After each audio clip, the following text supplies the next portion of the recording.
Hello and welcome back. I'm Nicole, Cottage Witch, and these are my April acquisitions. So first thing, it was my birthday this month, so I got a lot of chocolate, of which I have this left. There's a chocolate shop here called Master Bernard Chocolaterie, I think that's what it's called. Anyway, I got some chocolate from them as well, which is gone now. Sayonara. This is remaining. I also got a chocolate baby Yoda. What's his name? Grogu. Chocolate Grogu. So that was fun. And, oof. This. I've never been to London, but this is cool. I do like Lego. So my brother and sister-in-law got this for me, which will be fun. I have not even opened all the packages yet. Sometime maybe this weekend. Who knows? Anyway, and then we went to the science center, my parents and I, just for fun. It was very much geared towards kids, but the gift shop had some fun odds and ends. I got a book in a stack of books, which I'll get to later from there, and then these relatively strong mints. Haha. They have mints, all sorts of punny mints from the Unemployed Philosophers Guild. It's just cute. So I got those. Then what else did I do this month? So I got some seeds. So most of my seeds are started and out on my balcony. One of these days I may do a new update, but well, we're nearing the end of our, close to our last frost date, I think, here. So I'm just about at the point where I can transplant some of them into their forever home buckets, but I haven't done that yet. But I have started the milk thistle and licorice, which are from the Incredible Seed Company. This is in Nova Scotia, I think. Yeah, Bridgewater, Nova Scotia. It's a really cool company. They really are incredible. And then this I got for Ravensong Seeds and Herbals. I don't think I've ever ordered from them before, or I have once maybe. They're in BC, and these are all direct sow plants. So I got a couple kinds of skullcap. I got datura, which I've never grown before, and cleavers. There is northern bedstrokers are in here, but cleavers are hard to find. I don't think they're native to this area, so I'm going to try growing some of those on my balcony. And then I got CBD products for the first time, because I have muscle issues with muscle tension and muscle spasms, and yeah, it's super fun. So I went to a shop, because it is legal where I am. There are just shops everywhere. Probably too many to be sustainable. As soon as it became legalized here, everybody went a bit bananas. Anyway, not the point. The point is, I tried some. I've only been using it for I think this is the third day. So we'll see. I'm not opposed to the idea. It seems to be helping. Actually, after I ate these, because there were only a couple in this little packet, I got an oil, 2 oils. One with just CBD and CBG, and then one with THC as well.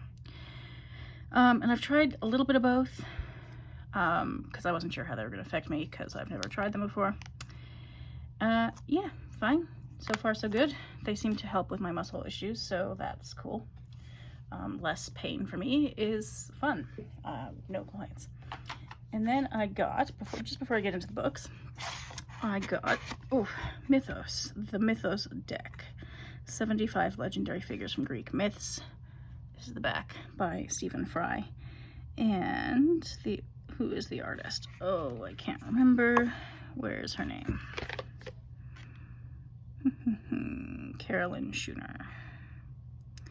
Anyway, it's pretty cool. I haven't gone through the whole thing yet. I want to go through and pull out the ones that I'm not familiar with yet, because some of them, okay, the Sphinx I know, but you can't really get through Oedipus in a theater degree and not have heard of the Sphinx. And it's got, the images are actually pretty neat. I don't mind them. And it's just got a little write-up on the back of each of them. Who they are, where they appear, that sort of thing. There is, this is actually the cover card, which I haven't filmed a deck video in a while and I've forgotten how to coordinate myself. But it's divided up into immortals, mortals, and monsters, so this is a list of all the characters who are included. like the Golden Ram, I feel like I need a refresher on, because I can't remember. This is Artemis, which I have on top because I have a great-great-grandmother Artemis. And then you can put it back in the box. Well, theoretically, you can put it back in the box and then use it as a sort of picture frame. It stands up by itself, and then you could have one of the images in the front. So that's pretty cool. I do like the book Mythos by Stephen Fry. I've got the audiobooks for Heroes and Troy, which I'll probably listen to next month sometime. And then he's got a third one. So Troy is based on the Iliad, and then he's got a fourth one coming out based on the Odyssey. So I'll listen to all of those. I'm not like hugely into Greek myths. I'm sort of mostly into them because they come up constantly in Western literature.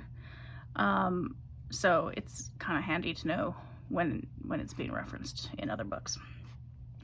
And also I'm reading Ulysses right now, which is heavily connected to the Odyssey. So that's cool. So those are my non-book odds and ends. So I'm gonna get into the books now, which there are 2 stacks of. So these heavy things I found in a free little library, which is amazing because this is like $100 worth of books, these 2 books. So I don't know for sure if I'm gonna keep them. I might put them back in a free little library. If I decide not to keep them, that's what I would do. I'd just give them away. I'm not gonna like sell them or anything because that feels weird, getting them from a free little library. And then anyway, I'm seriously with the tangents these days. Focusing. Viking language 1, Viking language 2, where you learn Old Norse, the runes, and the Icelandic sagas, and this is the Old Norse reader, which has the stories in Old Norse, which is just cool. Like, this is, I can't pronounce this dude's name, his saga. It's got a little blurb about it, where things are historically located, a little bit about the saga, and then the saga in Old Norse. Like, that's just cool. I mean, yes, I'm having enough trouble with French, thank you, but anyway, this is the first book. He's got a whole bunch of books, this author, on the sagas, the various sagas, and the languages that they were written in and spoken in. So yeah, this has more like grammar. It's got some cultural blurbs about different characters, which I probably will read these bits if I do nothing else. Because Sigurd the Dragon Slayer, why have I never heard of this character? You know, like, it just sounds fun. It's got some grammar stuff that I may or may not care about in the end. But yeah, some of this is just kind of cool. So yeah, there's that. Oh, they're heavy, and I don't have enough room on this table. And then I found that Italian country table. This was either at a free little library or the used bookstore. I went to a used bookstore this month. So most of these are from there, but this might have been from a free little library as well. No, I think it was a used bookstore. Anyway, home cooking from Italy's farmhouse kitchens. Yeah, sure. I have a couple other Italian cookbooks, but they're more like official Italian. This I tend to prefer home cooked traditional food. So classic poached fish. I mean, that sounds delicious. Lake Garda potatoes, orange salad with olives and onion. Yes, please. So yeah, I may be making some. That's a dated looking photo. Oh wow. I may be making some Italian food. When was this book written? I don't even know. 1999. Yeah, okay, so it's not new, but still, some of the recipes do look delicious. So that's that. Then back to the science center. The book I got was Your Brain on Plants. Improve the way you think and feel with safe and proven medicinal plants and herbs. So I have a lot of books about herbalism. I don't have a lot of books about the herbs that have been scientifically researched so far. So, sorry, moving these books out of the way. So I can open this up. So basically, ooh, what's that, a Saskatoon? Extra extra energizers. So it's got a section about all sorts of different plants, but it has some of the folklore. I have a lot of books that do that. This is the part that I wanted it for, though. The key ingredients, how to take it, and what scientists say. So what clinical trials have actually been done to do with willow, feverfew, and so on. Whoops, there, more in focus now. And it's got just a whole bunch of them, like tons of plants. And most of the herbalism books I have make all sorts of claims with minimal evidence. And I don't mind that if the evidence is it's been used this way for 2,000 years, cool. But then you can't make modern medicinal claims about it, in my opinion. So I prefer to keep those two sort of ways of looking at plants kind of separate. So yeah, I'm really excited about the what scientists say sections here. And then it's got some recipes and stuff, which, you know, sure, why not? The illustrations are kind of cute. They're like paper cutouts or something. Yeah, how is it organized? Cognition boosters, blues busters, sleep promoters, calming. So it's organized sort of by what they're known to, or what they're studied to have done, which is cool. Because I'm a dork, but we've established that already. And then I got Romeo Dallaire's book. I never know if his name is pronounced Dallaire or Dallaire. Somebody who's French needs to tell me this at some point, or I just need to like find a YouTube video where somebody introduces him in Quebec or something. Anyway, he's written a whole bunch of books. He was the UN commander in Rwanda during the genocide, and he wrote a whole book about that, which is excellent. I mean, disturbing, obviously, but really good. And then he wrote one about child soldiers. He wrote one about PTSD, because I don't think you can go through a genocide without getting PTSD. And now he's written this one. The subtitle is Warrior's Journey. So it says, he guides us on a crucial and inspiring journey from past wars through postmodern conflicts towards a vision of a world at peace. So I wanted to get his perspective because I'm, you know, largely optimistically pacifist, but sometimes that doesn't seem to be possible. And he is a former soldier, also a former senator. So he just has tons of fascinating experiences. And he was going to do an event here with the literary festival in town, but then apparently has health issues. So that's too bad. But I'm looking forward to that one. And then I got The Country Girls because Rachel at Second Thoughts About the Mission, I always do this thing where I know her handle, and then as soon as I have to say it out loud, I do, to anybody I ever mention in videos, this happens all the time. Then I start second guessing myself, or I can't remember people's names or whatever. So anyway, something like that. But she talked about, I can't remember which Edna O'Brien book at the moment. But then I read The Little Red Chairs, which was really good. A bit strange, but in a good way. And I really liked it. So then I got The Country Girls, and this is actually a big chunky book with 3 books and a novella in it. So, whoops. The Country Girls, The Lonely Girl, Girls in Their Married Bliss. Oh, and then it's the epilogue. I don't know what the epilogue's about. But anyway. This is one of these books that I think has been banned in some places in Ireland because it just you know, when books talk about the things to do with ordinary life, especially sex, in a Catholic country, people don't like that. And she, in her other book I read, The Little Red Chairs, I mean, she does talk pretty explicitly about real life things, including people's sexual relationships, because that's a real life thing that people deal with and sometimes don't deal with very well, or it causes problems. And so it's a part of life, so it makes it into books. But yeah, she has been banned or challenged in some places, which, you know, as somebody with a master's of library and information studies, just kind of makes me want to read her. I don't work as a librarian at the moment, maybe someday. I work as a data analyst, bizarrely, but I have my MLIS, so librarianship may be in my future somewhere. And anytime somebody bans a book, I'm like, well, now I have to read the book. So thank you for that. Okay, moving these books out of the way. Sorry, I do not have enough space on my shelf. Not my shelf, my table, desk situation here. Okay, next stack of books that I got.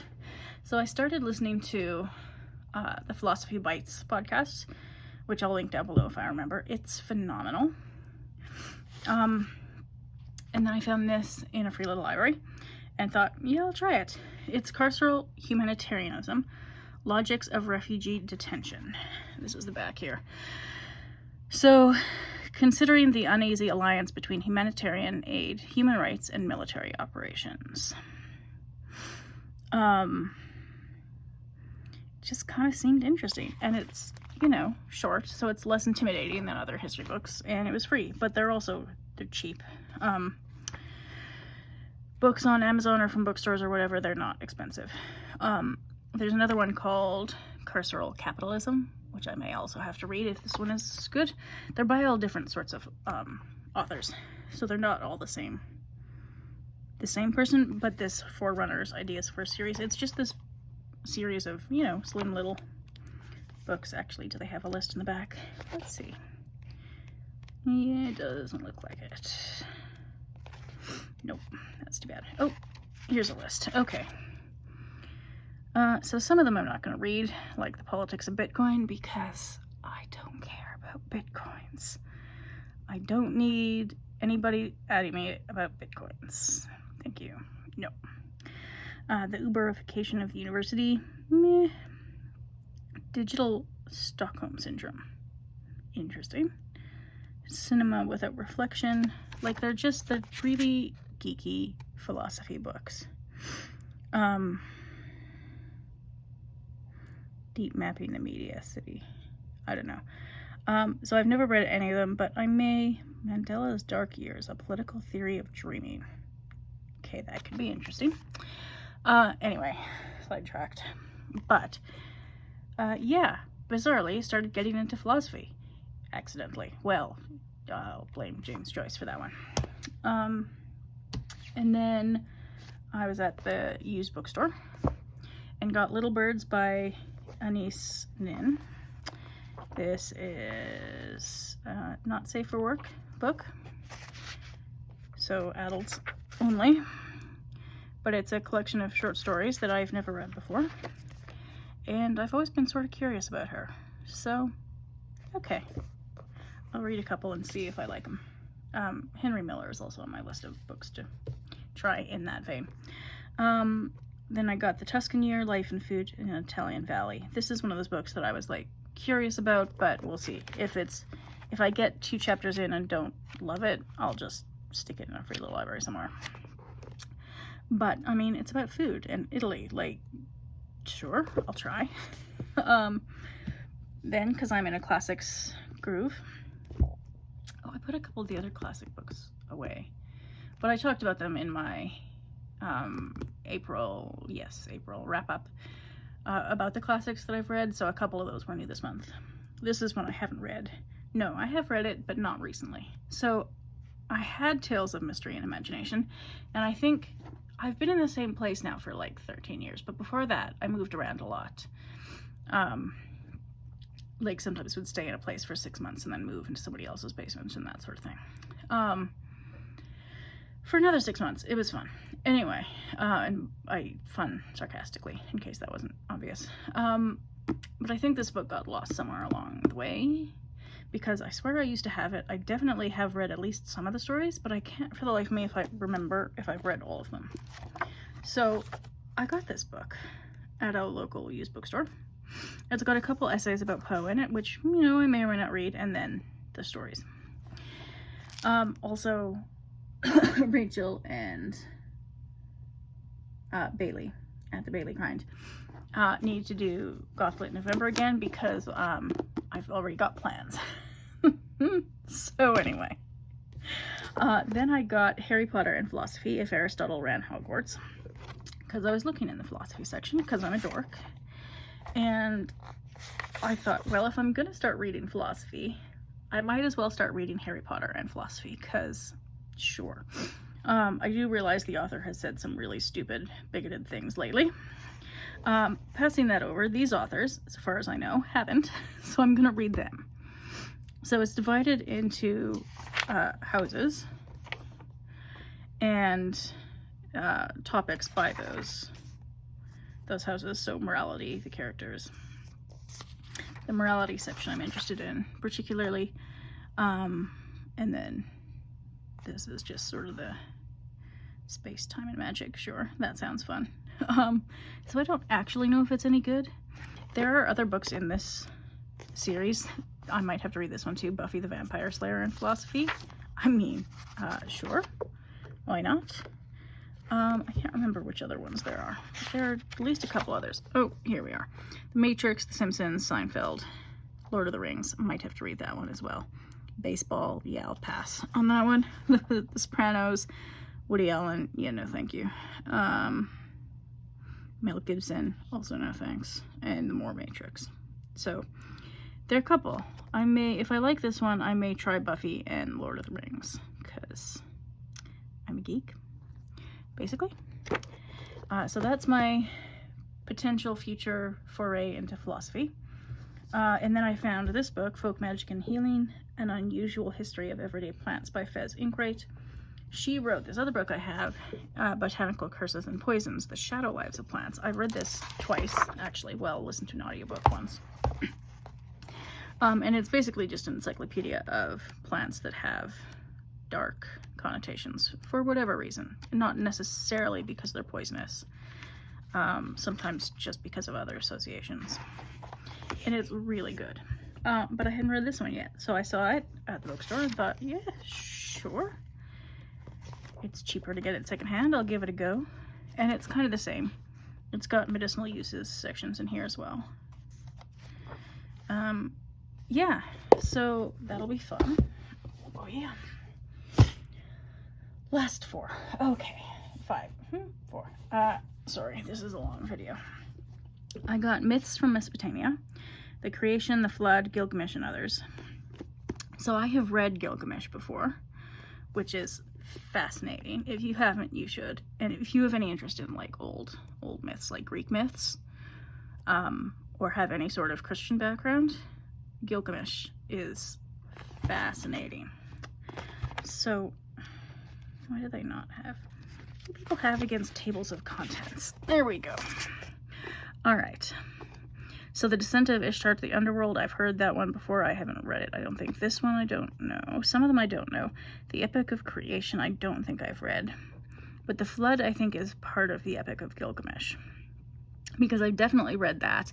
And it is basically the story of Noah and the flood in the Bible, written like 2,000 years before the Bible. It's so fascinating. So that's Mesopotamia, like Sumeria, Iraq, that area of the world. Then I got, so for Lisa Pepez's, not book club, deck study, we're doing the Witch Sister Tarot. So I got some Scottish folklore, myths, that sort of stuff. This book is excellent. I mean, I wouldn't put it in quite the same category as Norse Mythology by Neil Gaiman or Mythos by Stephen Fry, but it's in that sort of vein. Like, that's what it's trying to be. I'm not sure it's quite that good, but it's, you know, well on its way. And it's just one of the best books I've read about Scottish myths. Like, retellings of them. It's just, it doesn't have a table of contents, I don't think. I have to write that down from the audiobook. There is an audiobook version of this as well. There's also an Irish myths book that he's written. And it's just a retelling of a bunch of really cool stories. So yeah, I really enjoyed this one. Probably I'll read them again someday. And then I got this book I haven't read yet. This is Witchcraft and Second Sight in the Highlands and Islands of Scotland. This, I think, is just one of those, like, Amazon printed. Yeah, manufactured by Amazon. Starts on the first page. So independently published, but that's okay. But it's an interesting concept, and I think it's mostly just, yeah, so there's a section on raising storms and drowning people, there's different sections on witches as hares, witches as cats, different animals, charms for sprains, affections of the chest, charms for consumption, so different charms for different illnesses, protect cattle, stuff about wells, strong and undue wishes, interesting. Return of the dead, spirits seen before death, bones of the dead. So it's got all sorts of sections. I do, seriously, people with tables of contents. Like, I realize self-publishing is a whole process, but come on. Anyway, yeah. So this is probably one of the ones I'm going to start next for that deck study. I have read The Morrigan by Morgan Daimler. I will almost certainly read more books by her because this was quite good. It's just sort of an overview of different incarnations of the Morrigan, where they appear in mythology, Animals of Morrigan, and then Morrigan in the modern world. So it's pretty cool. It's very brief and easy to read as an overview. So if you're just kind of passingly curious, I have one of these books for Bridget and one for the Cailleach as well. And yeah, it's a good little series for introductions if you don't want to spend a lot of money on some of the other bigger, older, more expensive books. It's a good place to start. And then Visions of the Cailleach, which is another book. It's sort of in this same vein as these Pagan's Portals books. It does similar things. It's organized a bit differently, so it's got the Earth Shaper myths, the Water Witch myths, Crone myths. It's got some more, I don't know, sketchy connections, like there's more theorizing in this book than there are in the Pagan Portals book. It does have a section about the Malevolent Cailleach, which talks mostly about Christianity's influence on Celtic myths, which is quite interesting. Other possible connections. Yeah, so that's pretty cool. And I finally made it to the end of my books that I've acquired this month. So now I need to go and find out what books I'm going to get rid of this month to make room on my already packed bookshelves. So that'll be fun. And on that note, thank you for watching, and I'll see you next time.